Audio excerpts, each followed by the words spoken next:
So just take a few minutes to settle down. Let your mind be here and now in this room, paying attention to what we're doing here. Just put aside all other thoughts of the past or the future or other places. You can always pick them up again later if you need to, but for now, give yourself a break from all those thoughts. So paying attention to the breath, coming in and going out is a helpful way of settling down in the present.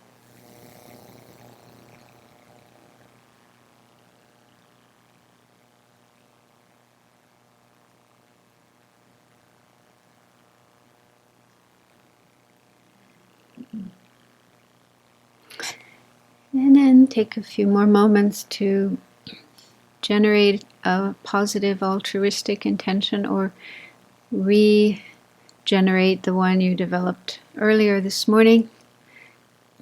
So you can do that in your own way, in your own words. But one suggestion is to just feel the wish that what we are doing here this morning will be as beneficial as possible to ourselves, to others, to the world, both short term to bring greater peace and happiness, and long term to help us get closer to awakening, Buddhahood.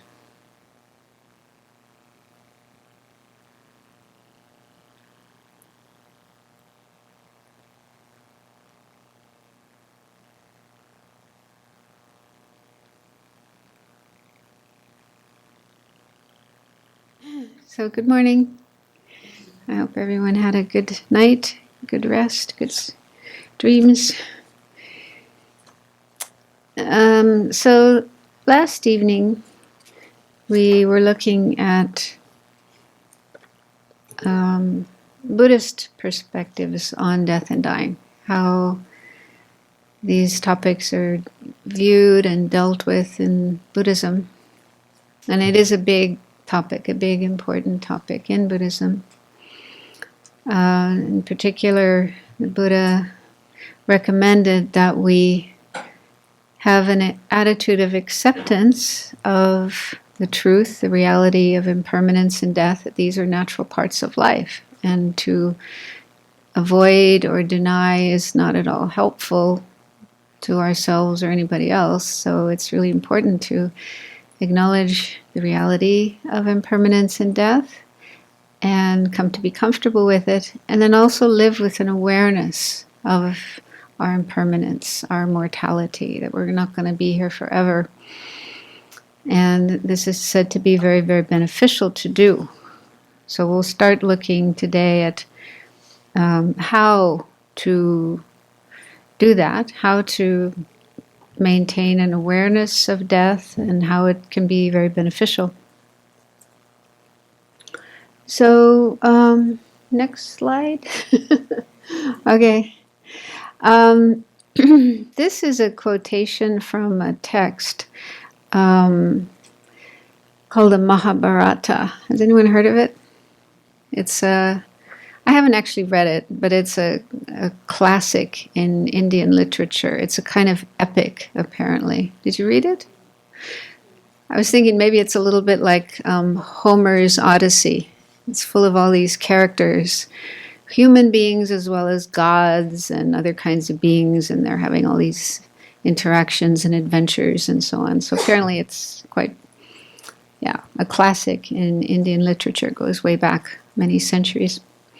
So at one point, there's this being called a yaksha. You might be familiar with that term from the praises to the 21 taras that we read every morning before breakfast. It mentions yakshas. I don't really know what a yaksha is, so and we probably don't have any equivalent in Western, I don't know, mythology. But it's some kind of being, some kind of non-human being. And so there's this yaksha, and he's having a conversation with this king, I don't know how to say that, Yudhishthira, who is a virtuous king, a good king, and also very wise. So the yaksha is asking all these questions, and then the king is giving answers. So in this case, the yaksha asks, what is the greatest wonder in the world? So you might think, ordinary people would say, oh, the pyramids, or something like that. But this king answers, every day, men and women, human beings, see creatures depart to Yama's abode. So Yama in Indian and also in Buddhist traditions, he's called the Lord of Death. So there's this idea that there's this big, scary-looking being. Actually, in the picture of the Wheel of Life, which is back there on the wall, there's this being holding the wheel between his hands and feet, and there's a scary head sticking up over the top. So that's meant to be Yama. He's the Lord of Death. So Yama's abode means, the place we go when we die. So every day, people see creatures depart to Yama's abode, and yet those who remain seek to live forever. This verily is the greatest wonder. So, in simple terms, this means, every day there are people around us who die. Every day on the news and also in our towns, our communities, there are people who die. But we tend to think, that's not going to happen to me. Yeah, that's something that happens to other people, but not me.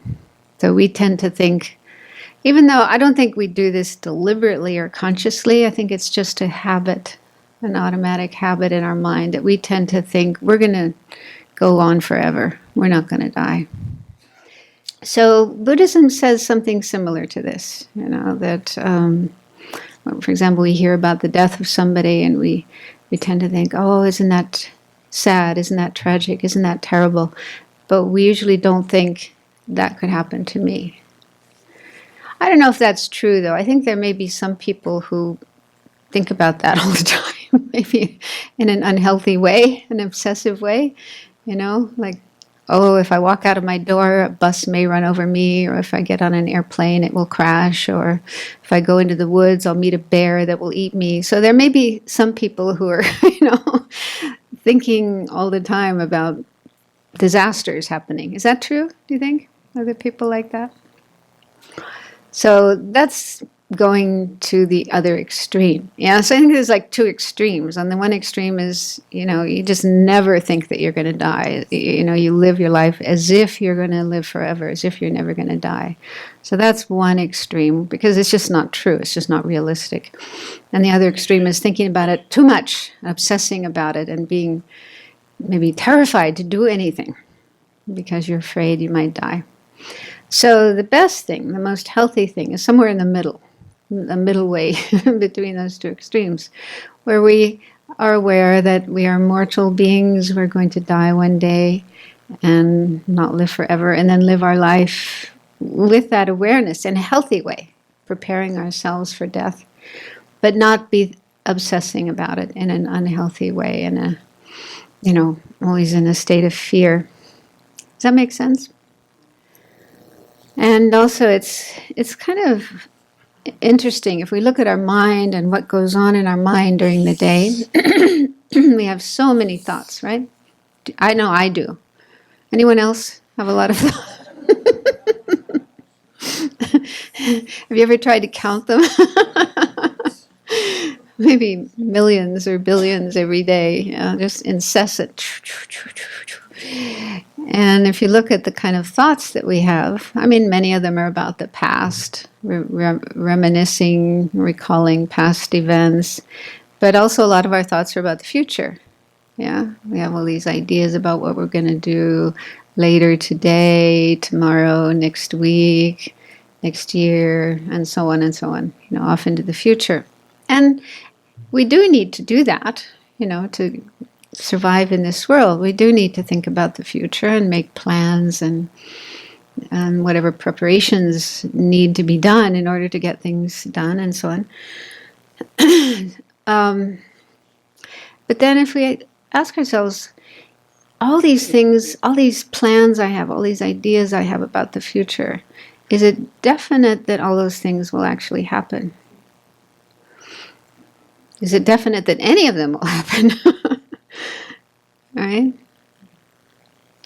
Because there's so many things that could happen, so many things that could get in the way, right? So many causes and conditions. We could get hurt, there could be an airstrike, there could be a war. I mean, so many things could interrupt our plans. So all the ideas we have about the future are actually indefinite, uncertain. There's only one thing that is definite, one thing that's definitely going to happen to us, and that's that we're going to die. Everything else is uncertain. Now, you might disagree with me, but that's something to think about. That's the one thing that's definitely going to happen. But do we think about it? Do we make plans for it? Do we prepare for it? Probably not much, right? So that's a little strange, a little ironic. So something to think about. So Buddhism, and as I said last night, most other religions as well, do say it is important to think about death, be aware of it, and prepare for it. Be ready for it when it happens. Because to be caught off guard, right, for death to suddenly happen and not have done any preparation, not prepared ourselves for it, would be unfortunate. Because the most important thing, according to Buddhism and according to other spiritual traditions, religious traditions, is to be able to die with a state of mind that's positive, a good state of mind, not one that's totally overwhelmed by fear, anger, regrets, worry, sadness, and so on. Those kind of disturbing thoughts and emotions. Best not to have those in our mind at the time of death, and instead to be able to die with positive thoughts and feelings. So we'll look today at how to do that, how we can do that. So, next slide. So in Buddhism, we have different ways to do meditation on death. And I'm going to teach one method. Some of you probably heard this before and meditated on it before, but it doesn't hurt to do it again. We should actually do it again and again. So this meditation is called the 9-point meditation on death, and it's found in the Lamrim. The Lamrim, that's a Tibetan term. It means the stages of the path to enlightenment. So this is a tradition of teachings and texts that developed in Tibet based on the Indian tradition. And the idea is taking the main points of Buddha's teachings. I mean, Buddha's teachings are really vast, like all these books over here. This is everything the Buddha taught. There's a lot of material there. But the great masters of the past took the main points of the Buddha's teachings and arranged them in a step-by-step way, teaching us what we need to do to get from where we are now to enlightenment.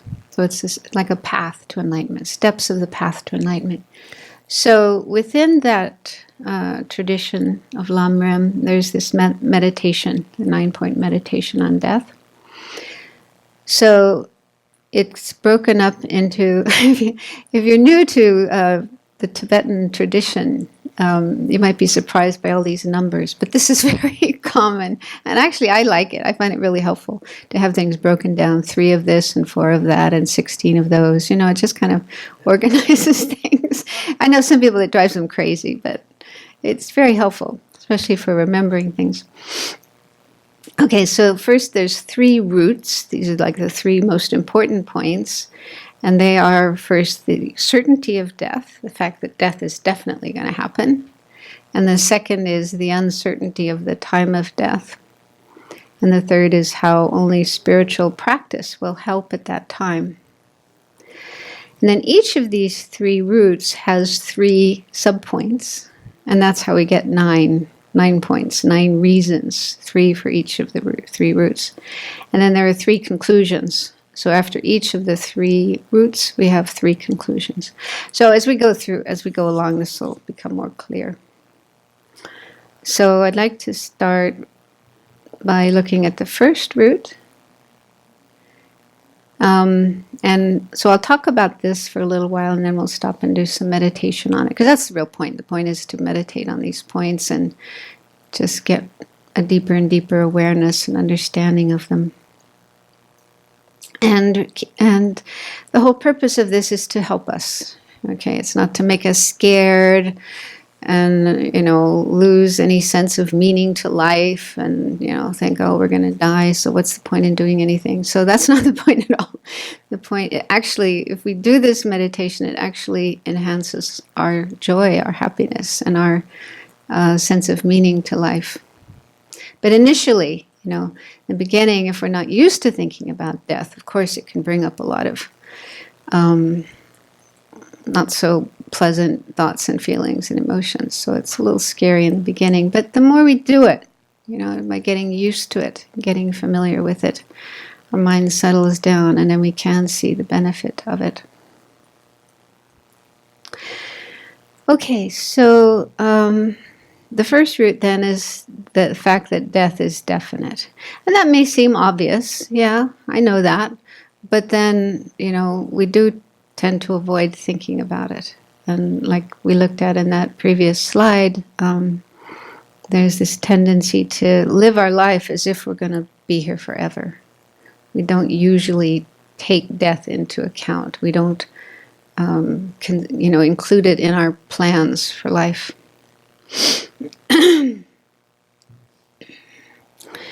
Okay, so there's three reasons for this, and these are things to think about. The first one is everybody has to die. So again, that may seem obvious, but it's still very useful to contemplate it. So it's helpful to think back into the past and think about all the human beings who have already lived on this planet. I don't know how many, probably can't count them, because in the past they didn't have censuses to count the population. But there's probably been billions of people who have already been born on this planet, lived their life, and then died. And that includes a lot of, just ordinary people, farmers and business people and mothers and fathers and children and so forth. But you can also think about like the famous people, the great people who were great at some, had some great abilities, like leaders, kings and emperors and queens and presidents and so forth. So they had, a lot of intelligence and talent, and they managed to reach a high level in society and were leaders over many people. And but every single one of those people had to die. Nobody managed to avoid death. And also some people were great in terms of intelligence, geniuses like Einstein, great scientists, inventors, and so on. Anyway, just amazing minds, amazing intelligence. So even though that intelligence that they had, weren't able to figure out how to stay alive. They had to die too. Great artists, composers, who created beautiful works of art and music and statues and buildings and so on. So they too had to die. Even with all the talent that they had and the reverence they received from people, they still had to die. And also spiritual teachers, the great saints, Jesus, Muhammad, Buddha. So there's so many wonderful beings who lived in this world and just totally dedicated their lives to spiritual practice, meditation, developing their minds, teaching others, and so on. And, really benefiting the world with their wisdom and their compassion. But they too weren't able to avoid death. So if that's the case for all those other people, then isn't it true for me as well? That, I'm going to have to die as well. I'm no exception. And it's also helpful to think about the people we have known in our life.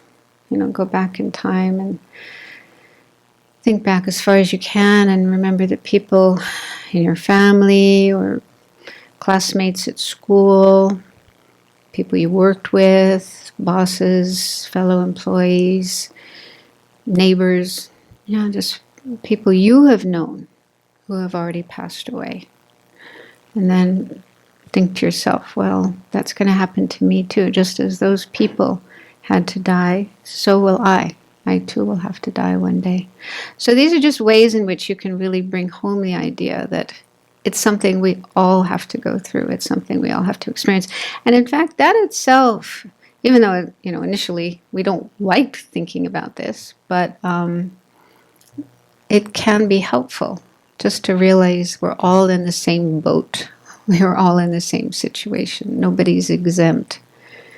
And I came across a quotation from Suzuki Roshi, the Zen master who lived in California for many years and taught many people. Okay, so he said, why should we treat ourselves in a special way? When you understand birth and death as the birth and death of everything, plants, animals, and trees, it is not a problem anymore. A problem for everything is not a problem anymore.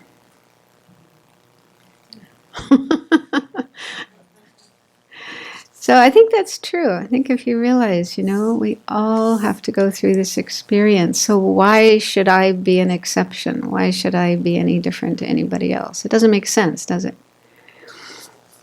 And that can also help us to open up and increase our compassion.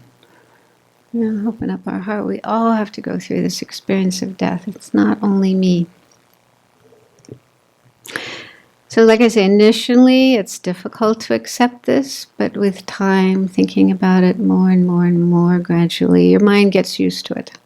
As Shantideva says, there's nothing that doesn't become easier through familiarity. Something like that. Maybe not the right words, but it's true. The more you do something, think about something, get used to something, it gets easier. I know that for sure.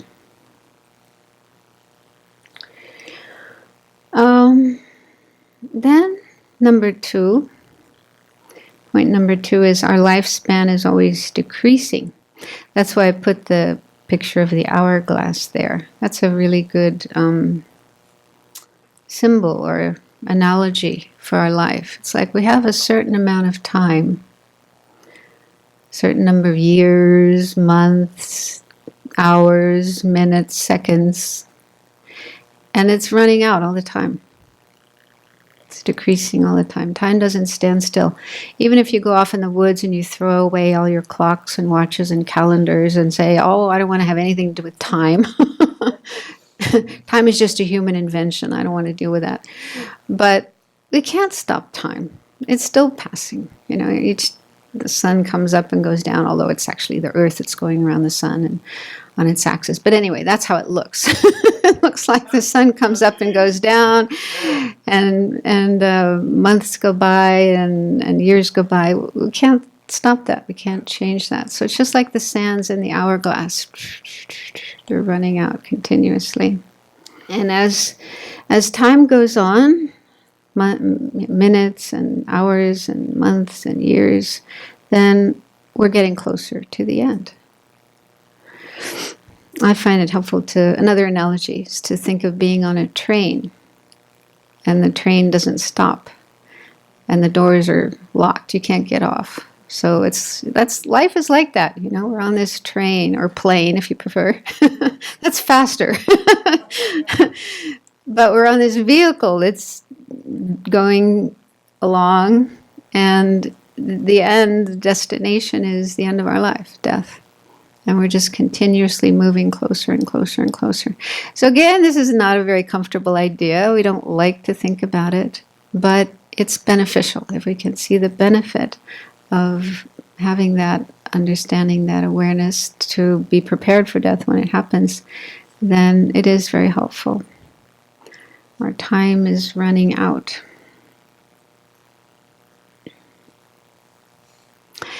And the third point is we have a limited amount of time for spiritual practice. So the context, as I mentioned, in which we find this meditation is the Lamrim, the stages of the path to enlightenment. So this is a text that's really written for people who want to reach enlightenment. Okay, that's the audience. People who want to become enlightened, who want to become Buddhas, and it's explaining what you need to do. So one of the things you need to do is, you need to do a lot of practice. You need to put a lot of time and energy into spiritual practice. But you also have to realize that how much time we have is limited. Because there's this danger of procrastination. You know that one? We have these ideas about, oh yeah, I really want to get serious about my practice. I want to do this practice and that practice. I want to study this. I want to study that, But then we think later. Right now I have this to do and that to do and da-da-da-da-da-da-da. We have a long list of things to do. So then we think, when I've done all those things, then I'll get serious about my practice. But the danger of that is, one danger is we don't know how much time we have. Right? So people put things off, and then they might die before they ever get around to them. And also we can always find more things to do. Right? So your list can get longer and longer and longer. And then you might end up not getting to that practice that you intend to do. So that's another benefit of thinking about impermanence and death, realizing that we don't know when it's going to happen. That's actually the next point. We don't know when it's going to happen. But having this awareness that our life is limited, how much time we have is limited, and it's getting shorter all the time. The sands are running out, the time is running out. So that can give us an impetus to start practicing now. So if you do see the value of doing spiritual practice, and it's something you really want to do, really want to get serious about, then this third point is for you. Is to realize that how much time we have is limited. It's not, unlimited. It's not going to go on forever. So we should really at least start doing some spiritual practice now. But this could apply to anything else that you feel important, is important to do in life. Make sure you get it done now before it's too late, before you've run out of time. So then, after contemplating these points, if we do it well, the conclusion that one would come to, if one does see the value of doing spiritual practice, is I must practice Dharma. I must do Dharma practice in order to prepare myself for the end of my life, prepare myself for death and what comes afterwards. And I must, start now to practice Dharma. So let's do some meditation on this now and see if we can reach that conclusion. Make yourselves comfortable, but try to sit up straight. Keeping the back straight helps the mind to be more clear and focused, concentrated. But although our back is straight, we should still try to maintain a relaxed posture, not tense and tight. So let your muscles relax, let go of any tension. Let your breath flow in and out in a natural way without controlling your breathing. Just letting your body breathe as it naturally does. And if you notice any thoughts in your mind that are not related to what we are doing right now, put them aside. You can pick them up again later. But really try your best to stay focused on this meditation that we're doing.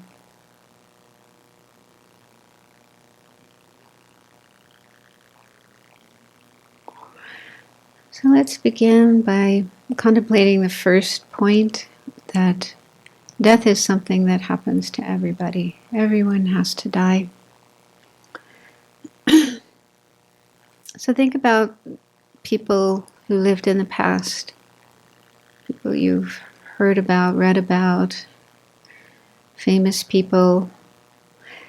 You can also imagine all the ordinary people who didn't make it to the history books. Probably millions or billions of human beings have already lived on this planet, lived their lives, but they weren't able to last forever. They all had to die, even those who were very great in some ways, great leaders, great thinkers, great geniuses, artists, great spiritual people. Every one of them had to come to the end of their life and die.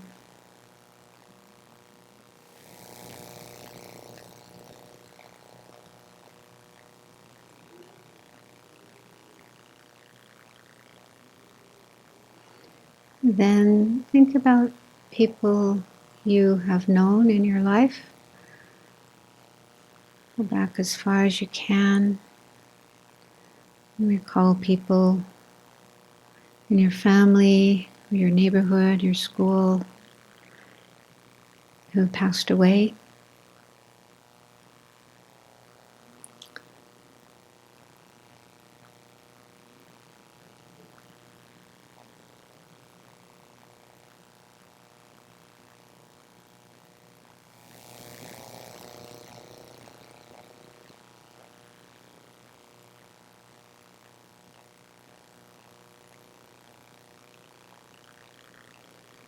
And then try saying to yourself, just as it happened to them, so it will happen to me. Just as those people had to die, one day I too will have to die.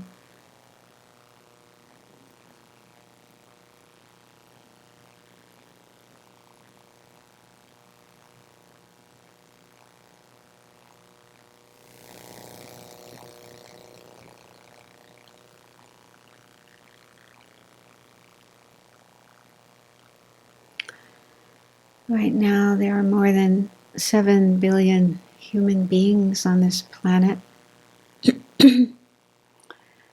100 years from now, the vast majority of us will not be here anymore.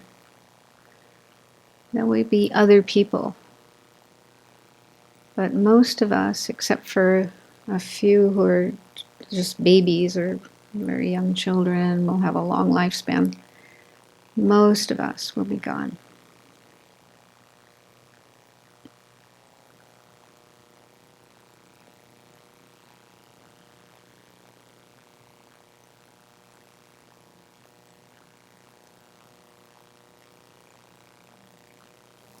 The second point is that our lifespan is continuously decreasing. So last night we looked at impermanence, which means things are changing all the time. Nothing stands still, nothing is fixed, frozen, permanent. So that is true for our bodies, for our lives. So we have a certain amount of time to live, but we don't know how long that is. There's nobody who can tell us how long our lifespan will be. But it's decreasing all the time, just like the sands in an hourglass. We cannot stop time. Time is continuously passing. So seconds go by and turn into minutes. Minutes go by and turn into hours. Hours go by and turn into days. And then months and years. So our life is like being on a train that's continuously moving at the same speed, going towards the end of our life. And there's no way we can get off, no way we can stop the train. So it's like we're moving continuously towards the end of our life. Try to get a sense of that, and don't let that make you afraid. That's not the purpose of this meditation. It's just to kind of wake up and realize that whatever we regard as important to do in life, we need to make sure we find the time to do it.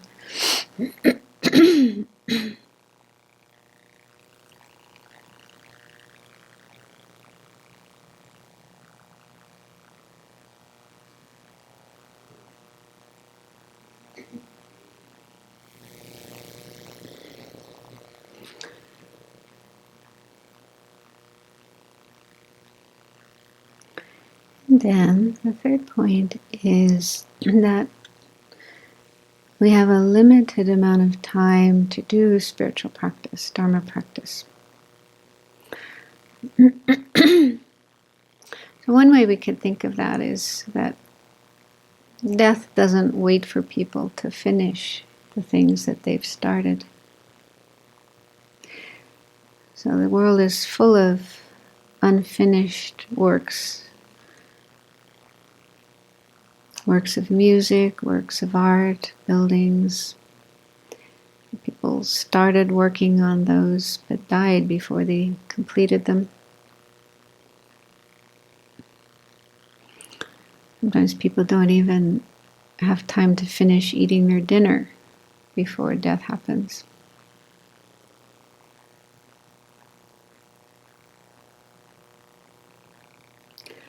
So the same can happen with our Dharma practice. If you are at the point of recognizing the value, the benefit of doing spiritual practice, which could be meditation, it could be prayer, it could be study, it could be living a more ethical life. There's various ways of doing spiritual practice. But if you do have the thought that that is something valuable, something important, something I really want to do, try to notice if your mind has the tendency to procrastinate, to think, oh, right now I'm very busy, I have so many other things to do, so I'll do it later when I have finished all those other things. Well, we can't be sure that we will find the time to engage in those practices. Death doesn't wait for us to finish our practice or even to start our practice.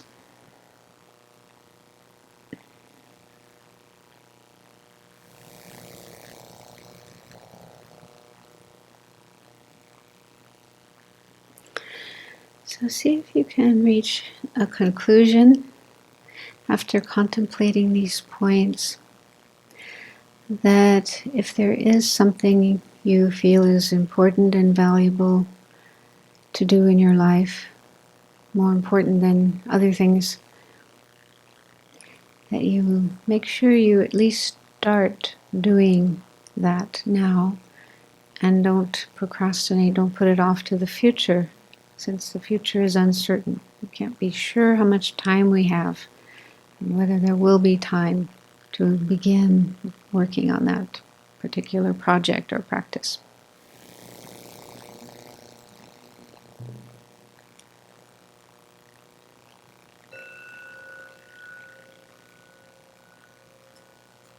Does anyone have a question you'd like to ask? Alex? Microphone.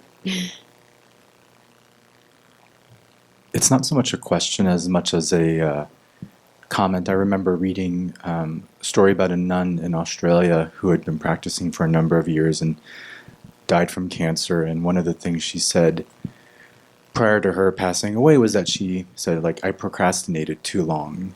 And so your comment about, procrastination, that really resonated with me, because I was like, gosh, she ordained and everything. And even she thought she had procrastinated too long. Yeah. And that was kind of a real motivation to me to go, to do something. Yeah. Even though, we take on this lifestyle of totally committing ourselves to practicing Dharma, being a nun and or monk and so forth. But still, it can happen. I can see that in myself. There's certain things that I feel I really need to do that, but not yet. I'm not ready yet, or, I have to do this other thing first. So definitely it can happen. So it's risky. It's a risky idea to have. Did you? Every time I go to look at this meditation, I don't see the connection with the third point of the first root. I know. Yeah, but like I say, the context of this meditation, it's in the Lam Rim, and the Lam Rim is really written for people who already know about the path, know about enlightenment, have already decided this is what they want to do with their life. Okay, so they already have a sense that, I really want to do Dharma, I really want to do spiritual practice. And so if you have that already in your mind, but like we were just saying, you can still kind of procrastinate, thinking you have a long time to go and you can always do it later.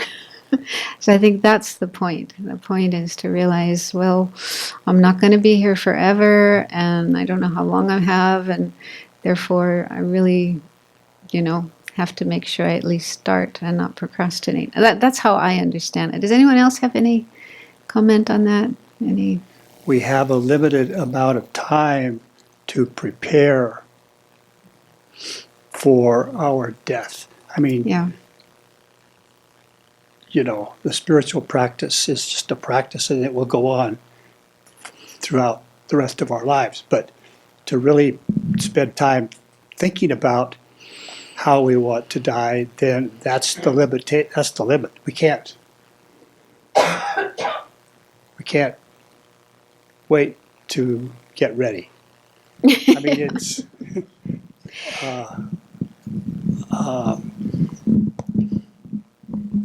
yeah. That's the way that's the way I see it. I don't see it that way. Yeah. I mean, we could say the essence of Dharma practice or spiritual practice is working on our mind.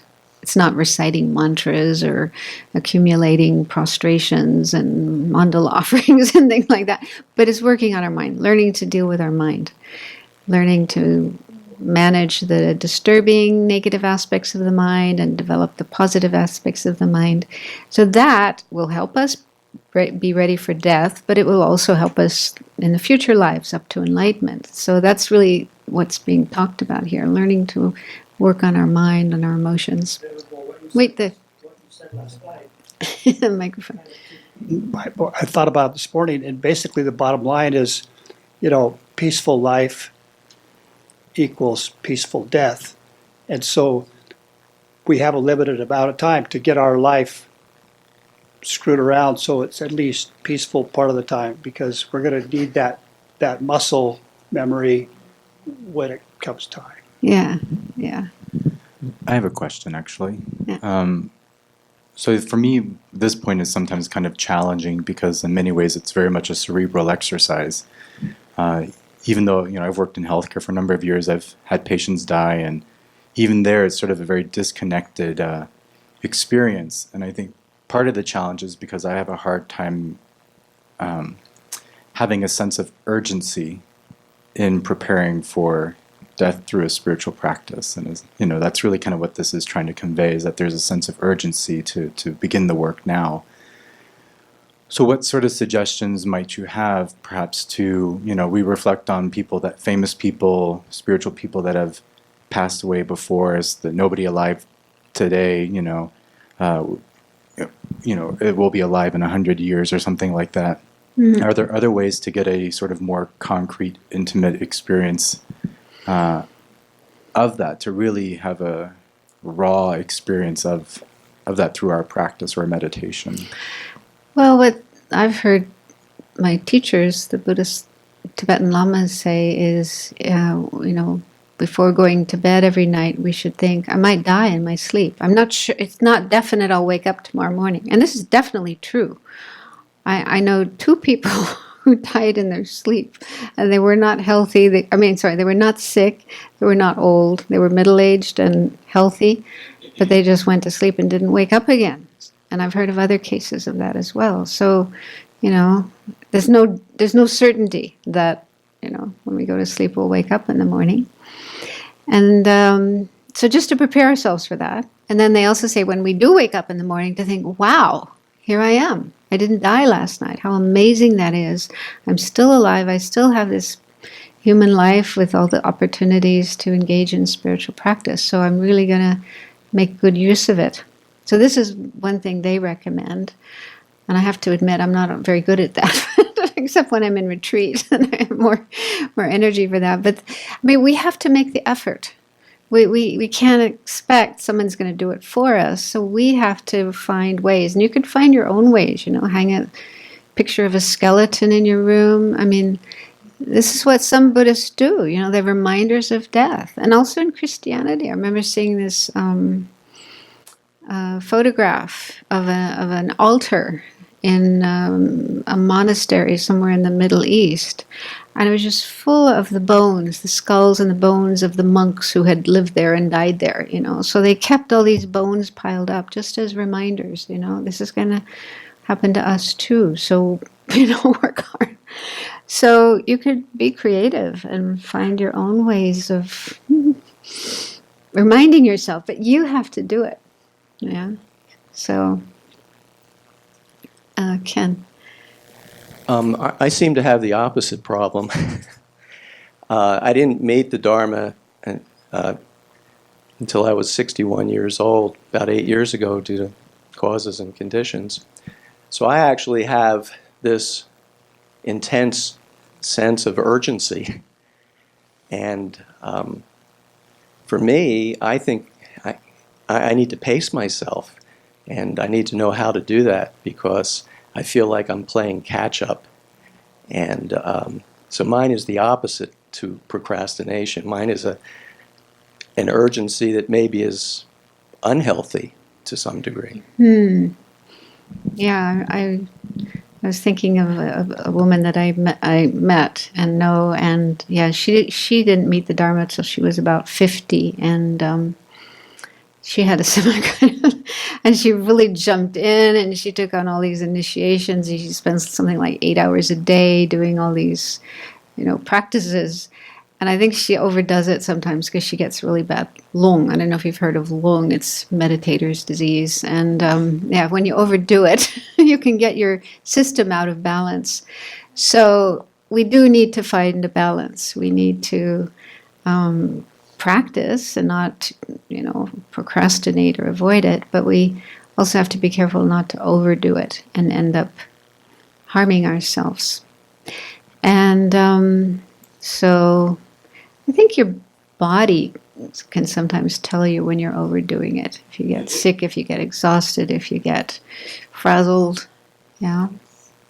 The Tibetans often talk about, practicing continuously every minute, every second. But we have to see, we can't compare ourselves to others and think, well, they can do that, I should do that too. We have to find what works for us. So each person is different. Each person, we have our own abilities and our own disabilities and different abilities and so on. So we just have to be in touch with ourselves.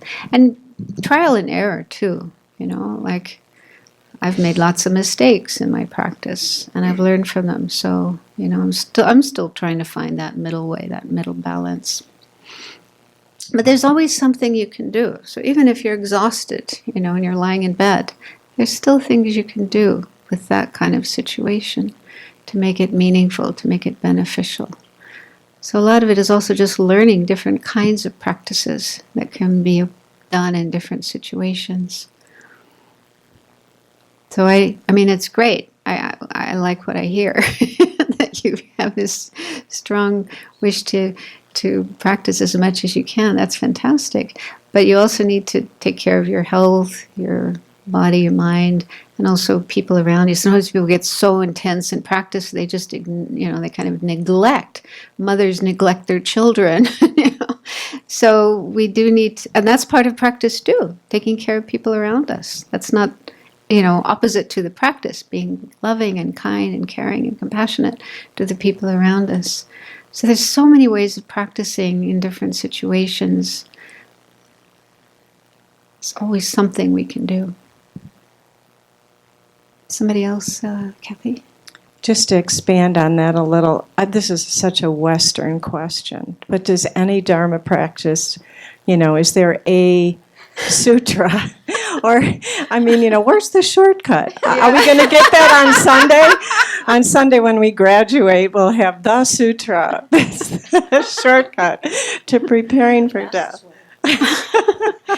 Anyway, any Dharma do? Yeah, I seem to recall the Dalai Lama was asked the question like that, but I don't remember what he answered. Does anyone remember? He wept. Yeah, what's the fastest way to enlightenment? Something like that. I want the shortcut. He cried. Okay, so when His Holiness got this question, it was in Los Angeles about 1997. He got this question, and I was taking notes, and there was a silence. And I looked up, and the silence happened because his head was in his hands. He was practically sobbing, actually. It was a heave, kind of weep. And then he recovered quickly, and he told the story that Milarepa told His disciple. Rinpoche. Or who's his disciple? No, it doesn't matter. Yeah, anyway, at the time of, as he was dying, they was asking for what's the last teaching you can give me? Yeah. And he pulled up his little robe and he showed the calluses on his rear end. And he said, this is the practice, or this is the effort, this is how you make progress. Yeah. And that's the example that we need in order to progress along the path. And then His Holiness said, I don't ever again want to hear the question, what is the fastest, short, cheapest? There were three things there that were very Western. Yeah. I don't ever want to hear that question again. Yeah. So that was his response. And then, of course, he's asked every time as well. Then when he was at Stanford, Anne Klein asked him, why does the path take so long? And I wasn't there, but I read this funny thing that was written about that in the news, because they didn't really get his answer, the news people. They weren't spiritual practitioners, but I got it. He just said to her, it's just natural that a plant takes a certain amount of time to grow. So it's the same with our practice. You can't push it. You can't push Can't a force plant it. to grow. Yeah, that's good. Or a baby to grow and start walking and talking. You just have to give it continuous encouragement and support and nourishment, and in its time it will grow. So if there's any other questions, can we leave them till later? Because I did want to talk about the next route, and then the meditation before lunch can be about this. Okay, second route, the time of death is uncertain. So we might get the first one. Yeah, okay, I know I'm going to die.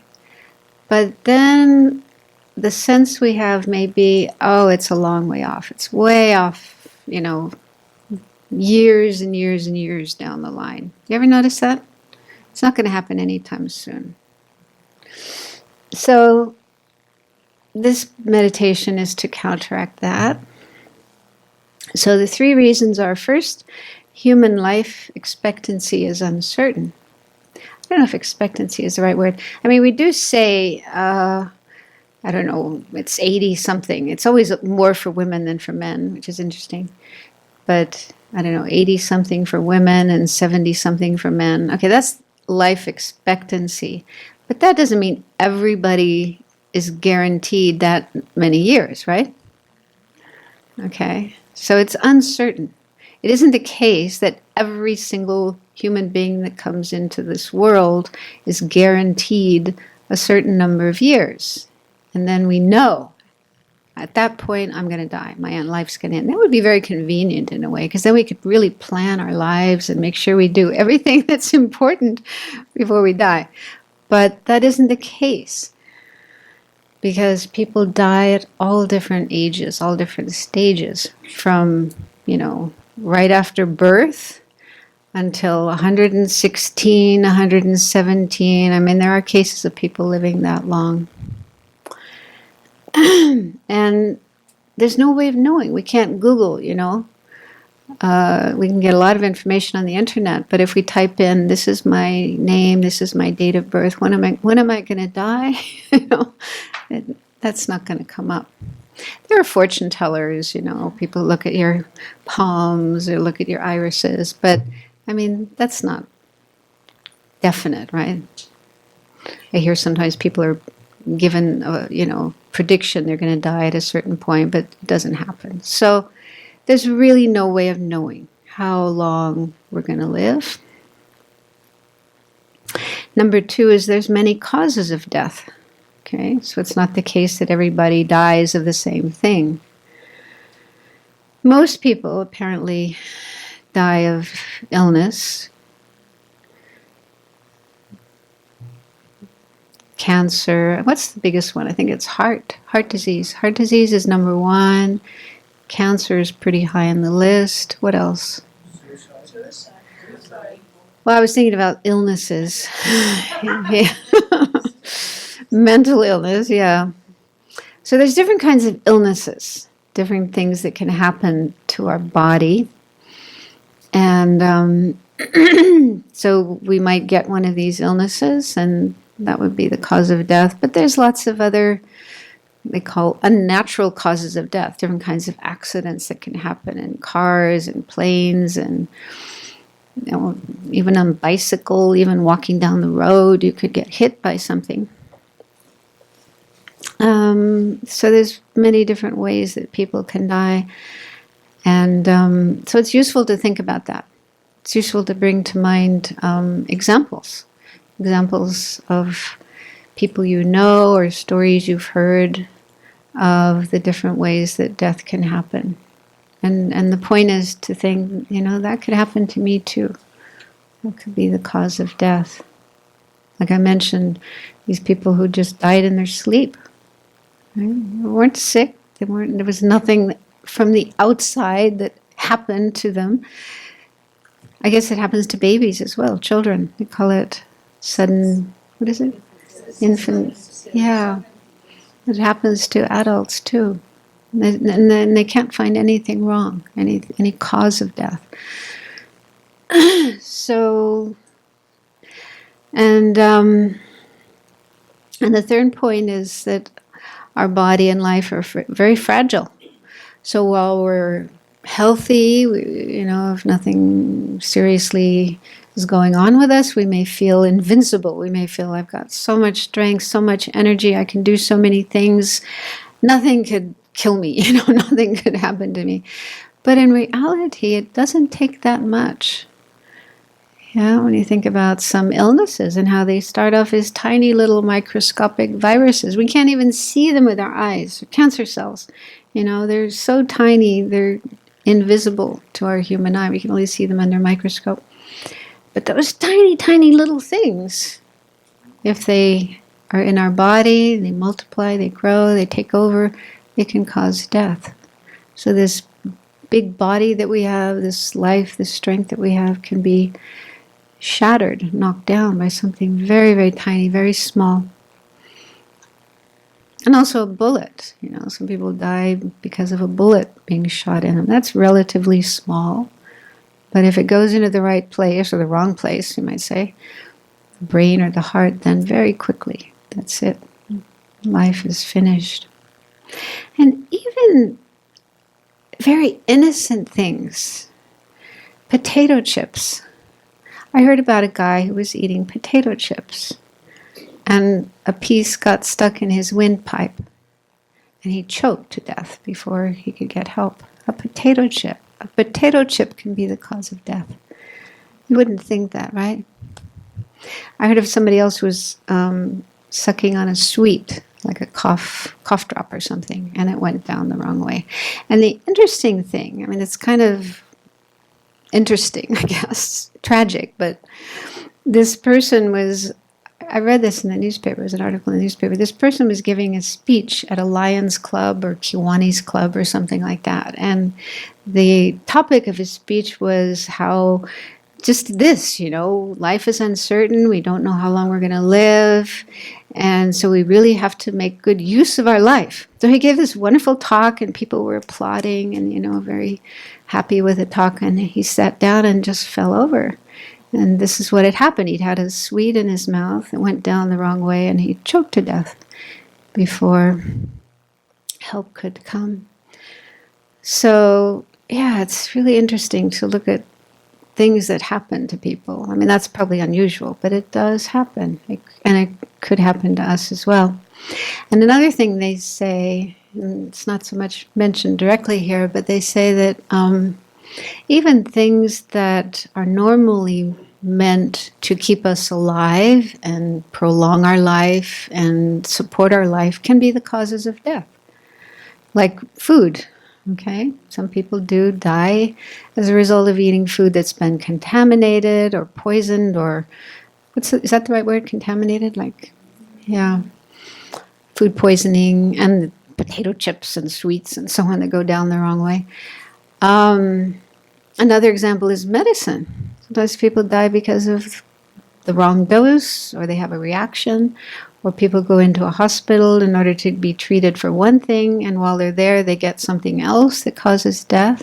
So even medical treatments, medications, and so on, which are meant to prolong life, help life, but they can be the cause of death. So it's like life is very fragile. That's the point. Our life, our body are actually quite fragile. So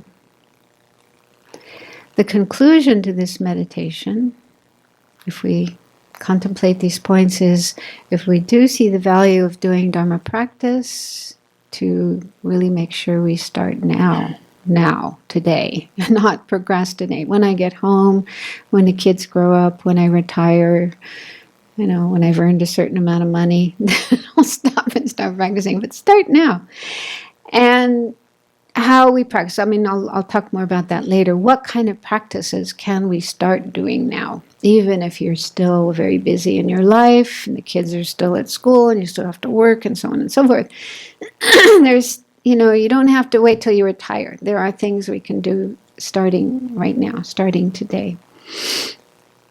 So don't feel in despair about that. But anyway, this is a really powerful, very, very, very powerful point to meditate on, just to realize that we don't know when death is going to happen. It isn't necessarily far away in the future. And also it's good to look at some of the reasons why we may think that way. For example, we might think, I'm not that old. It's only old people who die. I'm not old. Well, most of us in this room are. We don't have that excuse, but, it doesn't have anything to do with age, right? Babies die, little kids die, teenagers die, people in their 20s die. So age has nothing to do with it. So throw that one out. And another excuse we might have is health. I'm not sick. I don't have a terminal illness. Somebody who has cancer, they're going to die soon, but not me. That has nothing to do with it either.